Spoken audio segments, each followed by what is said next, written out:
Olá, querido irmão, querida irmã. Salut bien-aimés frères, bien-aimées sœurs, soyez les bienvenus à un nouveau tutoriel de la nourriture quotidienne. A semana 4, Nous sommes à la semaine 4 qui a comme titre Si je prêche encore la circoncision, le scandale de la croix a donc disparu. nas semanas passadas, né, que nós Nous chegamos avons vu ao final da sequência bíblica la dos livro de semaine Gálatas, dernière mas que nous sommes na arrivés à la direção do fin du Espírito, livre de Galates. o nosso irmão Pedro, ele ganhou muito Mais sentimento em sous dois la versículos, direction de que l'Esprit, são os le versículos frère chave Pedro a eu dessa semana. le sentiment sur deux Gálatas, versets capítulo qui sont les 5, versets versículo clés 11, de cette e semaine, capítulo c'est 6, Galates versículo 5, 12. 11 et 6, Queria verset ler 12. no início aqui. Je voudrais 5:11 lire diz: ici Eu, 5, porém, irmãos, se 11 eu dit, prego a Pour circuncisão, moi, frère, si je prêche encore la por que não sou circoncision, perseguido? pourquoi suis-je Não encore ainda está por persécuté? escrito o Le Espírito. scandale de la croix a donc disparu. 6:12 diz: Todos os Et que querem 6, o 12 agradar dit pela ceci, carne, tous esse ceux vos qui contraria veulent pelo se sangue, rendre agréables selon la chair somente vous para contraignent serem à vous faire circoncire uniquement afin de n'être pas persécutés pour la croix de Christ. a cruz para os judeus Chers frères, la croix pour les Juifs e est un perseguição. motif de scandale, de persécution. Ô Seigneur Jésus, Eles sucumbiam, né? Eles buscavam essa estrutura religiosa que os c'est fazia pour cela qu'ils voltar succombaient, ils cherchaient cette structure religieuse, retournant vers la loi et persécutant les chrétiens pour qu'ils suivent cette pratique. da obra do Senhor. Et ils rejettent la croix de Christ qui nous sauve, Por isso qui est que le centre de l'œuvre semana nós de la vemos croix, de la foi. alguns alertas muito importantes Cette semaine, nous voyons des avertissements très importants par rapport aux judaïsants seus costumes, a sua estrutura qui religiosa do que de fato seguir a palavra. recherchaient plus leur coutume, structure religieuse au lieu de chercher la parole de Dieu, Glorioso, tão maravilhoso, tão parole positivo, prophétique. mas À Jérusalem, le début était glorieux, positif, mais malheureusement, c'est devenu un centre d'opposition à l'œuvre du Seigneur à cette époque-là. Nous avons vu cette semaine aussi esse que braço do Senhor na terra, l'Église para que est le bras du Seigneur ici sur terre, executa a sua vontade à travers e ela também é uma lequel caixa il de peut faire son energização, œuvre. um lugar onde nós todos C'est aussi une chambre d'énergisation, un endroit où nous sommes tous alignés, où nous pouvons vivre são de Deus. à la même fréquence et capter ainsi, capter le sentiment du cœur de Dieu. La première semaine, on a Éphésiens chapitre 1, Muito chato, versets 9 et 10, qui sont les versets clés né? Que qual é a vontade de que Deus? nous avons beaucoup étudié cela. Quelle est la volonté de Dieu? Efésios On a beaucoup écouté cela. desvendando-nos o mistério Dans da le sua verset 10, vontade, do seu beneplácito, verset 9, d'abord, il dit, nous faisant connaître le mystère de sa volonté selon le bienveillant dessein qu'il avait formé en lui-même. Ici, il parle du bienveillant, vontade, aquilo que está no coração do Pai, aquilo que ele anela, aquilo que ele deseja. le bienveillant dessein, c'est quelque chose qui est dans son cœur, qu'il désire. C'est quoi cela? Na N'est-ce pas? C'est de mettre à exécution, lorsque les temps seraient accomplis, de réunir toutes choses en Christ, celles qui sont dans les cieux et celles qui sont sur la terre. convergir nele, nós sabemos que pelo original Ici, ela poderia ser lorsqu'il dit traduzida para ser réunir encabeçado toutes choses en lui, dans la version originale, la traduction serait e aquilo que está no mais íntimo mettre tout sous son autorité, qu'il soit la tête. até criou o tempo, Donc tout ce qui est dans le cœur du Père, le motif pour lequel il a créé le temps et toutes choses, c'est parce qu'il veut ó Senhor Jesus. que Christ soit la tête de toutes choses. Oh Seigneur Jésus, Mas como c'est que ce nós qui est dans son cœur, son grand désir. Alors comment va-t-il faire cela? encontramos, né? No versículo 22 e 23, Ainsi, nous entrons dans le verset fala assim: 22-23 d'Éphésiens 1 qui disent ceci. todas as coisas debaixo dos pés. Il a mis sous ses pieds, il a tout mis sous ses pieds et il a donné pour chef suprême à l'Église, qui est son corps, la plénitude de celui qui remplit tout en tous. Jesus. Então, Oh Seigneur Jésus. para que ele seja encabeçado, para que seja o cabeça sobre todas as coisas, Donc pour qu'il soit la tête de toutes choses, Dieu a donné Christ à l'Église. somos a igreja. Aujourd'hui, toi et moi, frère, nous sommes l'Église, nous sommes le corps de Christ. Cristo como nosso cabeça. Nós temos Et nous avons Christ comme notre tête. Et à travers lui, nous pouvons exécuter l'œuvre de Dieu ici sur terre. Oh Seigneur Jésus, nous sommes le corps de Christ, la plénitude de celui qui remplit tout en tous. Donc, toi et moi, remplis de Christ, remplis de la parole, nous pouvons exécuter ce qui est dans le cœur du Père. Donc, chers frères, ici c'est un verset qui est très important. C'est un principe qui est très important. Quand nous cherchons la parole de Dieu, la parole qu'il parle, nous devons chercher à comprendre quel est le désir du Père, quel est le soupir du Père. Tout ce qu'il dit, tout ce qu'il parle, il y a un soupir. Ce qu'il veut que nous fassions, ce qui est dans son cœur. Chers frères, nous devons à chaque parole découvrir, écouter et découvrir ce soupir du Père afin que nous comprenions ce qu'il veut que nous fassions. Oh Seigneur Jésus. Donc, ici, il y a un soupir qui est très clair. Il veut que toutes choses soient soumises à Christ. C'est pour cela que nous sommes son corps, ici sur terre. Oh Seigneur Jésus. Et allons continuer, chers frères. Nous avons vu ce principe qui est si riche. Alors, comment l'œuvre de Dieu est-elle exécutée?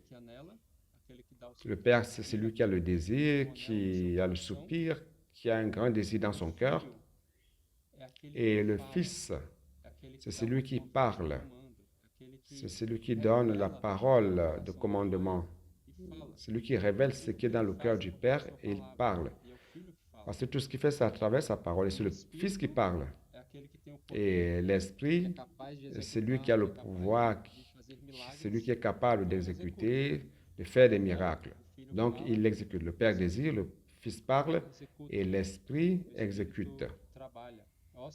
L'Esprit travaille. Oh Seigneur Jésus. Mais la question est la suivante. Alors, toi et moi, à quel niveau nous nous trouvons dans cette histoire? Dans ce Dieu trinitaire, le Père, le Fils, l'Esprit, chacun exécutant sa fonction. Et toi et moi alors? Est-ce que nous avons une part? Le Père qui est tout-puissant, qui a sa volonté, qui connaît infiniment toutes choses. Est-ce que nous avons part en cela? Non. Alors, et l'Esprit qui a le pouvoir d'exécuter des miracles, qui a sa particularité, nous n'avons pas cette puissance ni ce pouvoir. Nous sommes limités. C'est l'Esprit Saint qui fait toutes choses. Mais alors, où est-ce que vous et moi, nous entrons dans cette histoire? C'est dans le Fils. Il est clair que c'est le Fils qui a exécuté l'œuvre de Dieu, qui a plu au cœur de Dieu. Il nous a rachetés à la croix, tout ce que nous savons, n'est-ce pas? Nous lui rendons grâce pour cela. C'est merveilleux. Et quand il est mort et ressuscité, il a édifié l'Église. Et toi et moi, nous en faisons partie maintenant. Nous faisons partie du corps de Christ. Il est la tête et nous sommes son corps. Ici sur terre, celui qui représente Christ, c'est le corps de Christ, c'est toi et moi. Nous sommes l'Église. Oh Seigneur Jésus. Donc, dans cette œuvre merveilleuse du Père qui veut soumettre toutes choses à Christ avec son plan merveilleux ici sur terre, toi et moi, nous faisons partie de cela à travers le Fils, car nous sommes inclus dans le Fils. Oh Seigneur Jésus, c'est très bon, n'est-ce pas? Où est-ce que cela est dit? On peut voir cela dans Éphésiens chapitre 1, verset 3. Il dit ceci, béni soit Dieu le Père de notre Seigneur Jésus-Christ, qui nous a bénis de toutes sortes de bénédictions spirituelles dans les lieux célestes en Christ. Donc, il nous a bénis de toutes sortes de bénédictions spirituelles dans les régions célestes en Christ. Donc, tout ce que le Père fait en nous, c'est en Christ. Tout comme il nous a choisis, en lui, c'est en Christ, avant la fondation du monde, afin que nous soyons saints et irrépréhensibles devant lui. Et il nous a prédestinés en lui, dans son amour, à être ses enfants par filiation, par Jésus-Christ, selon le bon plaisir de sa volonté. Nous rendons grâce au Seigneur parce que nous avons été inclus en Christ. Et nous faisons maintenant partie de cette œuvre merveilleuse en lui. Oh Seigneur Jésus, dans Ésaïe 53,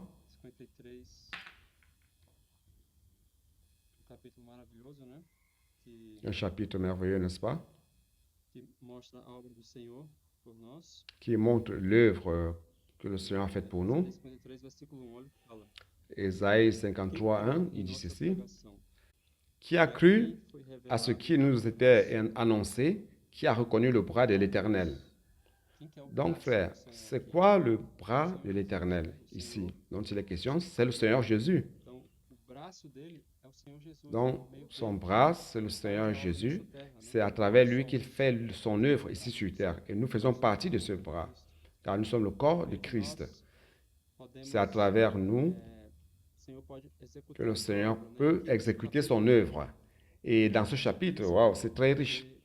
Je ne vais pas le lire tout entier, mais il nous montre l'œuvre du Seigneur, au combien il a souffert, tout ce qu'il a payé pour nous. Il a été méprisé à cause de notre transgression, il a été humilié.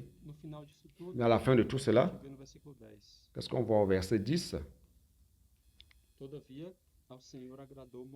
Il a plu à l'Éternel de le briser par la souffrance.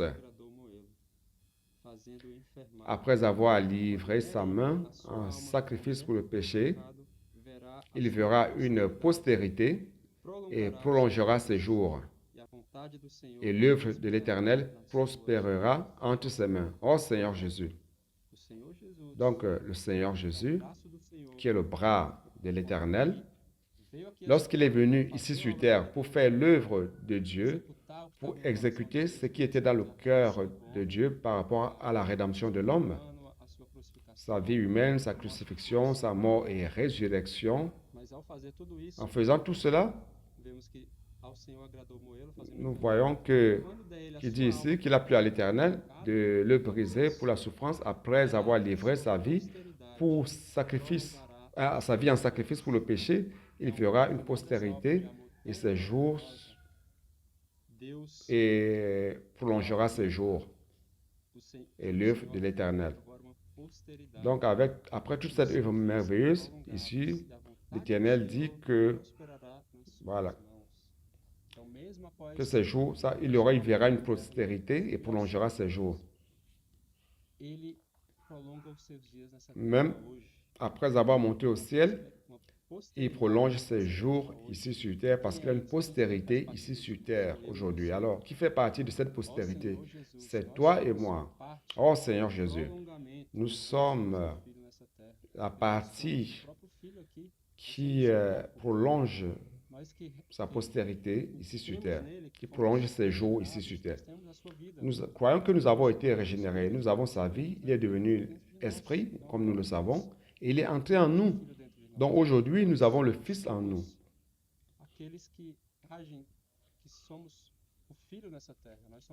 Nous sommes son corps ici sur terre, les fils. Donc grâce soit rendue au Seigneur pour cela. Ce bras de Dieu aujourd'hui sur terre, c'est le Fils et nous en faisons partie. Nous sommes ici pour accomplir sa volonté et le désir qui est dans le cœur du Père. Grâce soit rendue au Seigneur. Et mercredi, il y a quelque chose de merveilleux que nous voyons ici, c'est justement ce qui se passe dans le corps du Christ, l'Église. Comment nous allons exécuter cette œuvre? Comment nous allons réellement exécuter ce qui est dans le cœur du Père, c'est-à-dire soumettre toutes choses à Christ? Aujourd'hui, dans l'Église, nous sommes dans une chambre d'énergisation. Grâce soit rendue au Seigneur pour cet exemple merveilleux du laser, qui est une lumière si forte et focalisée, qui peut même perforer le métal. On peut l'utiliser pour faire une chirurgie très précise. Pourquoi? Parce que ce laser a la même fréquence, la même phase, même longueur d'onde, donc même couleur, donc totalement aligné et focalisé. focus pour accomplir une œuvre forte avec un grand dégât. Donc, nous aujourd'hui, dans l'Église, nous sommes dans une chambre d'énergisation. Pour que le laser soit formé, la lumière doit passer dans une chambre d'énergisation pour tout aligner. Ainsi, l'électron qui est stimulé à une certaine fréquence est énergisé, passe dans une autre chambre, dans une autre couche d'énergisation comme un électron lorsqu'il change d'orbite, voilà, et qu'il revient, il émet la lumière. C'est difficile de comprendre cela, mais ce qu'on veut dire, ce qui est important, c'est que cette chambre d'énergisation nous fait marcher au même rythme, au même pas. Et cela est lié à la parole que le Seigneur est en train de nous enseigner. Rendons grâce à Dieu car nous avons appris ce principe, ce secret. Et nous sommes tous ensemble sous la même direction, sous la même parole. Et nous sommes en train d'être énergisés. Chaque activité que nous faisons, chaque immersion, la vie avec les adolescents dans les réunions d'église, les cris de guerre, c'est une autre opportunité pour être énergisé, aligner tout le monde à la même phase, même fréquence, même couleur. C'est ainsi que nous allons exécuter l'œuvre de Dieu. C'est ainsi que nous allons réellement être le bras du Seigneur sur cette terre, que nous allons faire sa volonté. Oh Seigneur Jésus. Cette réalité est décrite dans Philippiens, chapitre 2, à partir du verset 1. Il dit ceci: si donc il y a quelque consolation en Christ, s'il y a quelque soulagement dans la charité, s'il y a quelque union d'esprit, s'il y a quelque compassion et quelque miséricorde, rendez ma joie parfaite, ayant un même sentiment, un même amour, une même âme, une même pensée. Oh Seigneur Jésus. Ça, c'est ce que le Seigneur désire pour nous aujourd'hui dans l'Église. Nous avons cette réalité de penser la même chose, d'avoir le même amour, d'être unis d'une même âme, même sentiment. Comme c'est merveilleux. Quelle union organique merveilleuse que le Seigneur est en train de faire parmi nous aujourd'hui.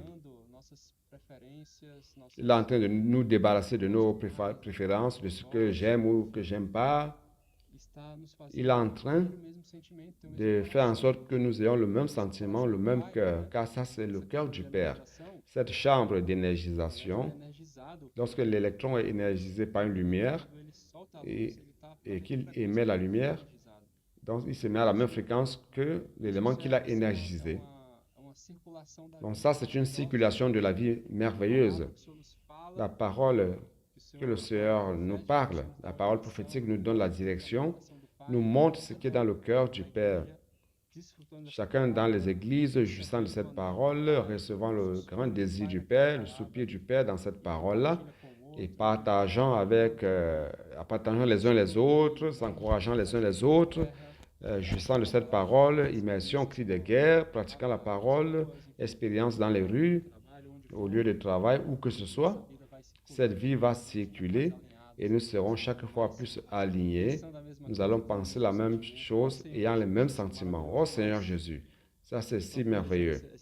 Et pour terminer ce passage,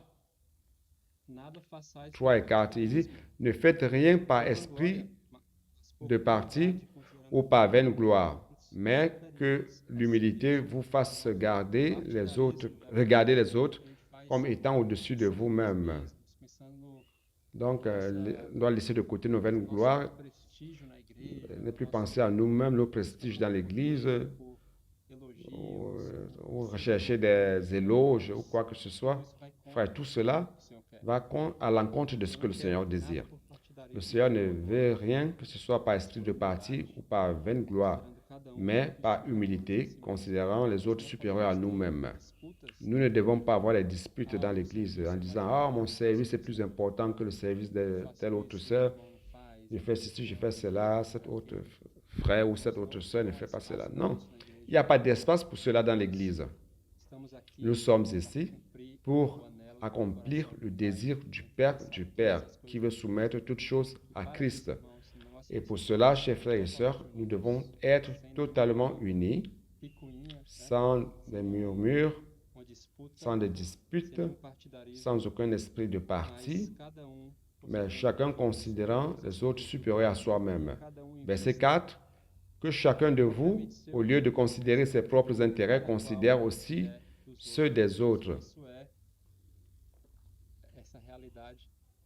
C'est cette réalité merveilleuse que le Seigneur est en train d'accomplir dans l'Église aujourd'hui. Grâce soit rendue au Seigneur.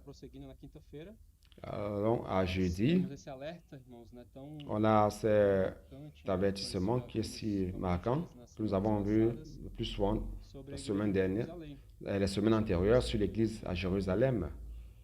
Nous savons que l'Église à Jérusalem, grâce au Seigneur, à son début, lorsque l'Église a été engendrée, elle avait un début positif. Nous voyons qu'au début, les frères qui se réunissaient, persévéraient dans l'enseignement des apôtres, ils valorisaient les enseignements des apôtres, ils avaient la communion sur cette parole-là et cela apportait une unité merveilleuse. Pensez la même chose, avec cette unité merveilleuse, l'Église accomplit des miracles et des milliers de personnes étaient baptisées, des personnes guéries, beaucoup de miracles se produisaient là à Jérusalem. Mais malheureusement, nous voyons au début de Actes que les judaïsants, cette époque, ne voulaient pas abandonner leur structure de pouvoir. Ils ont commencé à persécuter les chrétiens qui vivaient dans la simplicité de cette manière-là. Il y avait des grandes persécutions sur les chrétiens. Nous voyons par exemple l'exemple d'Étienne qui a été assassiné par ceux qui le persécutaient. Et cela a engendré une grande peur à Jérusalem. Malheureusement, cette situation qui était si positive, si merveilleuse, de valoriser la parole des apôtres, de vivre dans la simplicité de l'esprit, peu à peu, ça a commencé à changer. Et Pierre lui-même a commencé à perdre de l'espace. Nous voyons cela dans Acte 21. Acte chapitre 21, verset 17. Il dit quoi? Ici, c'est Paul lorsqu'il arrivait à Jérusalem. Il dit, lorsque nous arrivâmes à Jérusalem, les frères nous reçurent avec joie. Le lendemain, Paul se rendit avec nous chez Jacques et tous les anciens s'y réunirent. Après les avoir salués, il raconta en détail ce que Dieu avait fait au milieu des païens par son ministère. Quand ils l'eurent entendu, ils glorifièrent Dieu, puis ils lui dirent, tu vois, frère, combien de milliers de Juifs ont cru et tous sont zélés pour la loi. Or, ils ont appris que tu enseignes à tous les Juifs qui sont parmi les païens à renoncer à Moïse, leur disant de ne pas circoncire les enfants et de ne pas se conformer aux coutumes. Paul avait reçu une vision authentique de la part de Dieu, de l'évangile de Christ. Quand il est arrivé à Jérusalem, il est arrivé là surpris. Où sont les apôtres? Il n'y avait plus d'espace. Et là, il avait trouvé que Jacques et les anciens. Non seulement cela, des dizaines de milliers de Juifs ont cru et tous sont zélés pour la loi. Ils prenaient la loi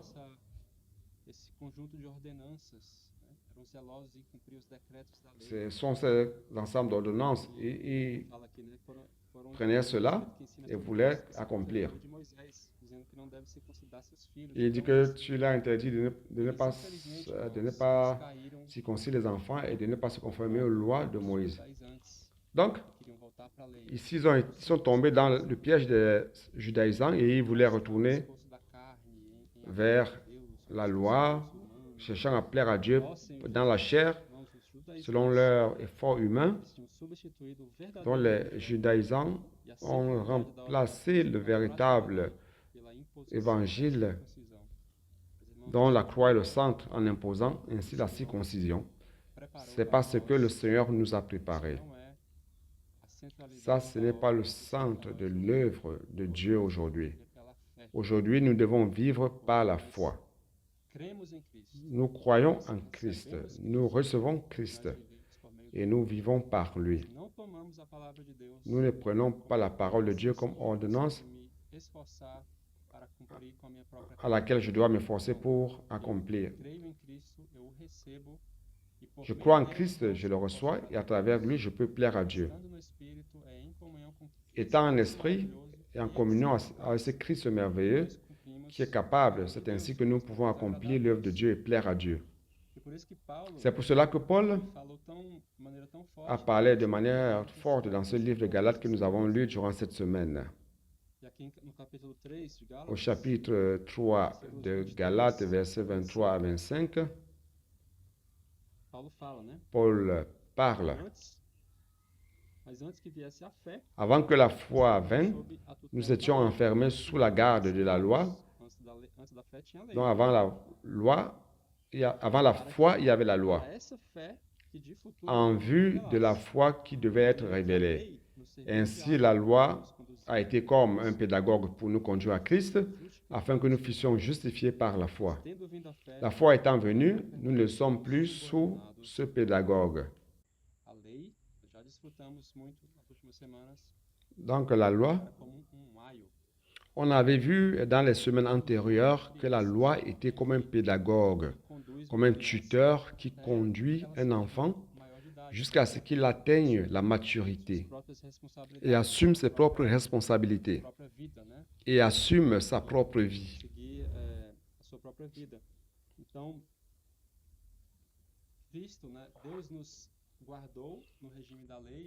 Dieu a gardé son peuple dans l'Ancien Testament sous le régime de la loi.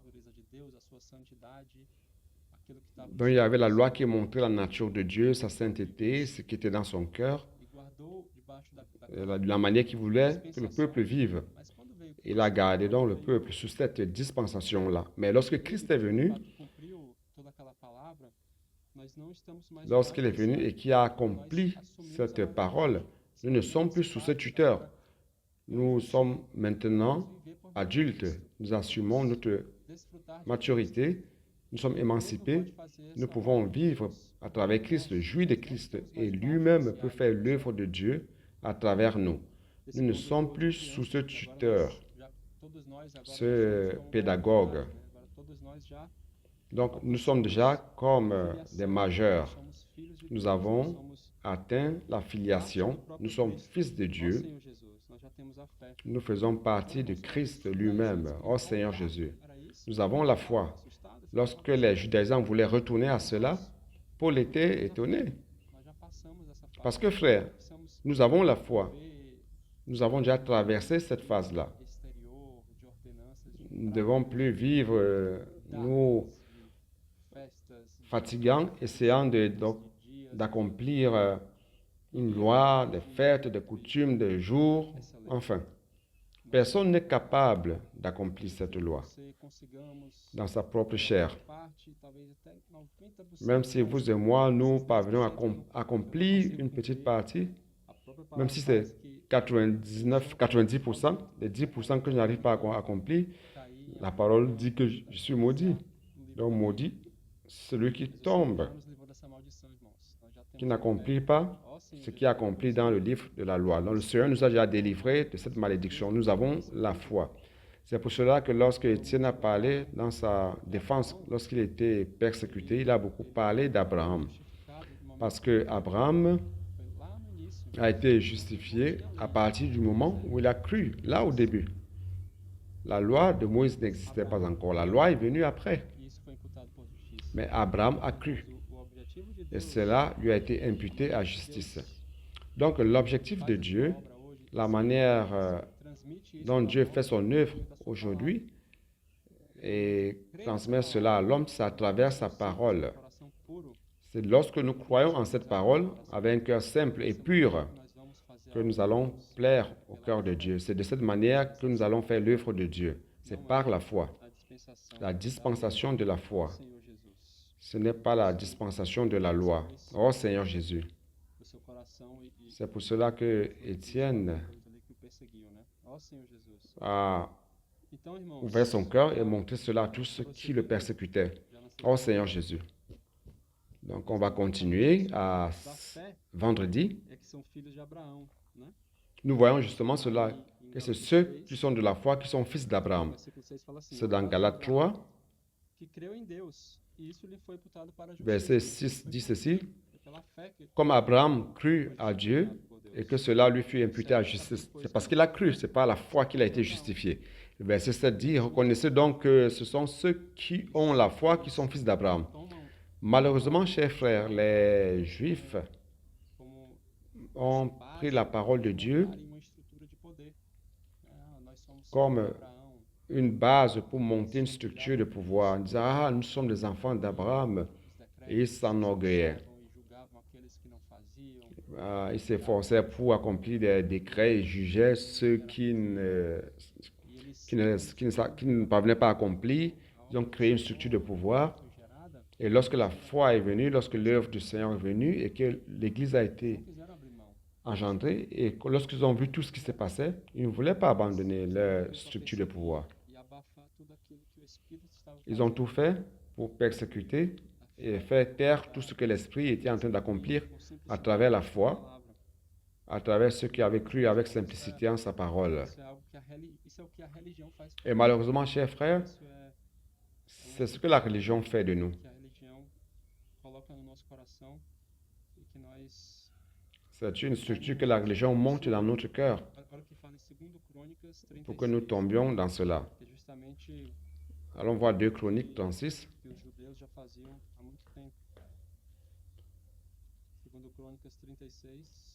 Ce que les Juifs faisaient déjà. 2 Chroniques. Fala assim: o Senhor, Deus de seus pais, começando de madrugada, falou-lhes por intermédio dos seus 2 Chroniques 36, 15, 16. Il dit ceci. Deus fala. Donc l'Éternel, le Dieu de leur père, donna de bonne heure à ses envoyés la mission de les avertir. Donc Dieu a toujours parlé à travers ses prophètes. Il a parlé à travers ses prophètes, les avertir, car il voulait épargner son peuple et sa propre demeure. 16. Mais ils se moquèrent des envoyés de Dieu. Ils méprisèrent ses paroles, c'est-à-dire les paroles de Dieu. Ils se raillèrent de ses prophètes jusqu'à ce que la colère de l'Éternel contre son peuple devint sans remède. Oh Seigneur Jésus. Donc frère, Dieu a toujours eu ses messagers, ses prophètes qui annoncent sa parole. Depuis là, dès le début, le peuple juif se moquait des prophètes, il persécutait les prophètes. Certains ont même fait mourir certains prophètes parce qu'ils prennent la parole de Dieu et ce qui ne leur plaît pas, ils rejettent. Oh Seigneur Jésus, ça c'est un avertissement très grand pour nous. Ce que le Seigneur nous parle, nous devons avoir une grande crainte et croire en cette parole et accepter cette parole, pratiquer cette parole, parce que c'est Dieu qui a parlé. Il a parlé ce qui est dans son cœur et ce qu'il a pour nous aujourd'hui. Au peuple d'Israël, il a donné la loi. Les Juifs se sont attachés à cela et l'ont utilisé pour créer une base, pour une religion avec les ordonnances. Ils ont créé une structure religieuse de pouvoir. Mais Dieu continue de parler à ses prophètes. Dieu a toujours eu une direction, une parole de direction à son peuple. Ce qu'il veut que le peuple fasse à chaque époque. Mais le peuple a rejeté, ils se sont moqués des prophètes. Et toi et moi aujourd'hui, frère, est-ce que Dieu ne nous a-t-il pas donné sa parole aujourd'hui? Nous avons la Bible, la parole merveilleuse de Dieu, ce que Dieu nous a donné comme héritage, toutes les merveilles de son économie, tout ce qui est dans son cœur, tout ce qui s'est passé et qui va se produire encore. Mais Dieu a une parole de direction qu'il nous donne aujourd'hui. Et c'est à travers cette parole qui parle aujourd'hui, qui est à 100% alignée à la Bible. C'est à travers cette parole qui nous parle aujourd'hui qu'il gouverne son Église. C'est à travers cette parole qui nous parle aujourd'hui que toi et moi, nous sommes justement énergisés dans cette chambre. C'est à travers cette parole que nous marchons ensemble, que nous allons exécuter ce qui est dans le cœur de Dieu. Nous ne pouvons pas tomber dans la même erreur des Juifs dans le passé qui se moquaient des prophètes qui ont rejeté.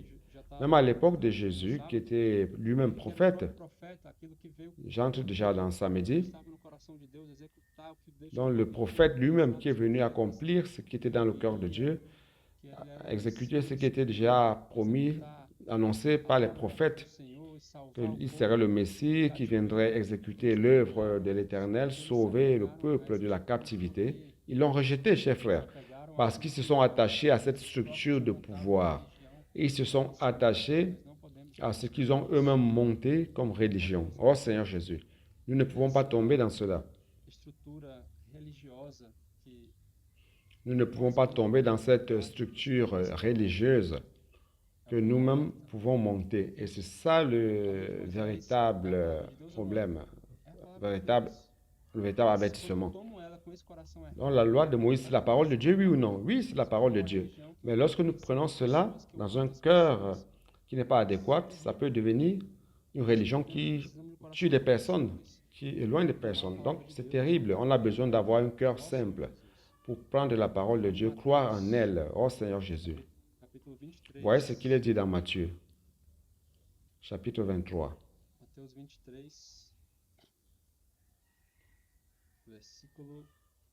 Chapitre 23. On va commencer à partir du verset 1. Alors Jésus parlant à la foule et à ses disciples dit, les scribes et les pharisiens se sont assis dans la chair de Moïse. Frère, la chair de Moïse, ou sa chaise, ou son siège, qui représente le prophète de Dieu, qui conduisait le peuple là dans le désert, qui les a délivrés de l'Égypte et les a conduits dans le désert. Ici, sur la chair de Moïse, ce prophète qui représente Dieu, qui parle pour Dieu ici sur terre. Ils se sont assis dessus, les scribes et les pharisiens. Des personnes qui utilisaient la loi d'une manière religieuse, qui gardaient les ordonnances et les décrets, qui jugeaient les personnes, qui mesuraient les personnes en disant, toi tu es à ce niveau, l'autre tu es à l'autre niveau, toi tu fais ceci, tu ne peux pas faire cela, toi tu es correct, l'autre non. Chers frères, sur la chair de Moïse, ces personnes se sont assises. Qui devait s'asseoir sur cette chair? C'est le Seigneur Jésus lui-même. Il est venu comme Dieu lui-même, en chair ici sur terre, incarné, accomplissant des miracles, guérissant des personnes, apportant la vie à l'homme. Mais les scribes et les pharisiens se sont assis sur cette chair et ne l'ont pas permis s'asseoir et l'ont persécuté. On continue au verset 3. Faites donc et observez tout ce qu'ils vous disent, mais n'agissez pas selon leurs œuvres, car ils disent et ne font pas.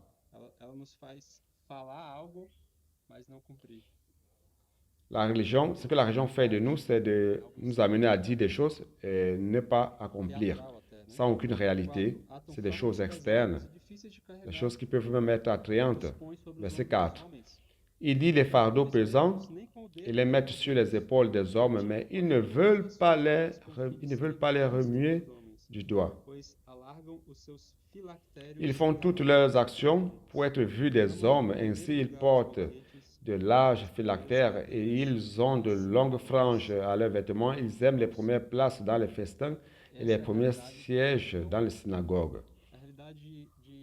Frère, ça c'est la réalité de la religion.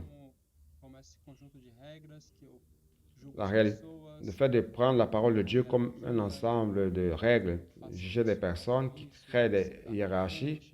Je fais ceci, je peux faire cela, je peux m'asseoir devant, à la première place. Cet autre frère n'a pas ce privilège. Oh frère, ça n'a rien à voir avec ce qui est dans le cœur de Dieu pour l'Église. Ça n'a rien à voir avec la dispensation de la foi. Chers frères, la dispensation de la foi c'est croire en Christ, croire en la parole qu'il parle aujourd'hui. Avec simplicité, nous écoutons et nous accomplissons, nous jouissons de cette parole et le reste se produit. Dans cette chambre d'énergisation, lorsque nous sommes tous alignés à la même fréquence, même phase, même couleur, nous devenons comme un rayon laser. Le rayon laser cause des dégâts. Il peut perforer n'importe quoi parce que nous sommes alignés. Donc, si nous jouissons de ce Christ merveilleux, nous allons accomplir la parole de Dieu. Ce n'est pas un apparat religieux ou des ordonnances et décrets externes. Verset 8. Mais vous ne vous faites pas appeler Rabbi, car un seul est votre maître. Et vous êtes tous frères. Donc, ils aimaient déjà être appelés maîtres, les positions. L'Église, il n'y a pas de titre. Nous sommes tous des frères. Nous sommes tous des frères. Nous dépendons de ce Christ merveilleux. C'est à travers lui que nous faisons l'œuvre de Dieu. Verset 9. Il n'appelait personne sur la terre votre Père, car c'est un seul est votre Père, celui qui est dans les cieux. Ne vous faites pas appeler directeur, car un seul est votre directeur, le Christ.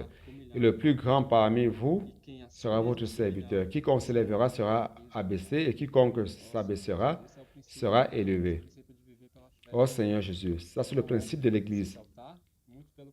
Le principe d'une vie par la foi. Il ne s'agit pas de s'exalter. Bien au contraire, il faut s'humilier. Celui qui s'exalte sera humilié, celui qui s'humilie sera exalté. Dans cette parole, chers frères, nous devons considérer, nous ensemble, nous appuyant les uns les autres, jouissant ensemble, et ainsi nous allons plaire au cœur de Dieu ici sur terre. Donc ça me dit à la fin, il dit ceci: ne permettons pas qu'un establishment religieux surgisse parmi nous, utilisant les frères pour jouir des pouvoirs et privilèges. Mais notre modèle, c'est Christ, et notre foi est fondée sur l'expérience de sa croix. Jésus est notre Seigneur. Donc, frères, ça c'est la vérité de l'évangile que le Seigneur nous a donné aujourd'hui. Cela ne peut pas être négocié. C'est à cause de cela que Paul était parfois irrité, surpris par les judaïsants qui étaient dans la région de Galate. Lorsqu'il écrit aux Galates en disant: mais frère, comment vous retournez à la loi? Après tout ce que Christ, regardez ce que Christ nous a fait pour nous. Regardez l'œuvre. Il nous a déjà délivrés. Il a commencé avec Abraham, celui qui a cru, et cela lui a été imputé à la justice. Dieu l'a béni. Il a transmis cette bénédiction à sa descendance. Et c'est à travers sa descendance qu'aujourd'hui nous sommes inclus. Frères, c'est si merveilleux. Comment allons-nous encore retourner à la loi? Comment créer un apparat religieux de hiérarchie, de juger les frères? Frères, non, nous ne pouvons pas tomber dans cela. Nous devons apprendre avec ces avertissements très importants de cette semaine. Nous sommes les bras de Dieu ici sur terre. Et pour cela, nous devons être dans la dispensation de la foi. Nous devons croire en sa parole. Nous sommes énergisés, tous dans le même sentiment, dans la même phase, même couleur, pour exécuter son œuvre aujourd'hui. Car son désir, ce qui est dans son cœur, c'est que toute chose soit soumise à Christ. Nous n'allons plus faire marche arrière, nous n'allons pas tomber dans l'erreur de l'Église à Jérusalem. Nous allons persévérer dans les enseignements des apôtres. Nous n'allons pas créer un establishment religieux ou une structure religieuse pour notre propre bien ou notre propre profit, mais nous allons suivre dans la simplicité, dans l'humilité, croyant en cette parole, nous appuyant les uns les autres. Et nous allons tous ensemble, frères, exécuter l'œuvre de Dieu ici sur terre. Ainsi, toute chose sera soumise à Christ. Et le Seigneur va revenir et nous allons régner avec lui dans ce royaume merveilleux où il sera la tête. Amen. Jésus est le Seigneur.